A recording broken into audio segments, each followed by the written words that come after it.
ఉజ్వల జీవితం ప్రేక్షకులకు స్వాగతం. అందరికీ నమస్కారం. ఈరోజు నేను మీకు ఒక మంచి కథతో వచ్చాను. కథ పేరు కష్టం వల్ల వచ్చిన ఫలితమే నిజమైన బంగారం. ఒక ఊర్లో ఒక రైతు ఉండేవాడు. ఆయన వృద్ధుడయ్యాడు.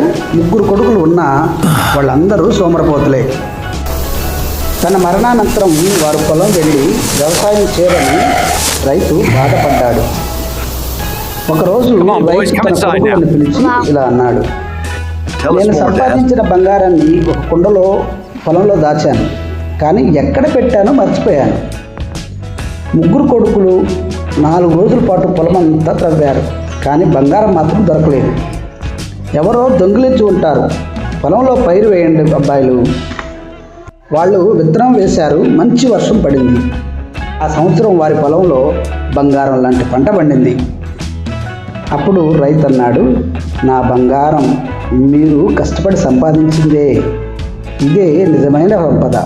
అప్పటి నుండి వాళ్ళు కష్టించి పనిచేశారు. కష్టపడి పని చేయాలి, సోమరిగా ఉండకూడదు.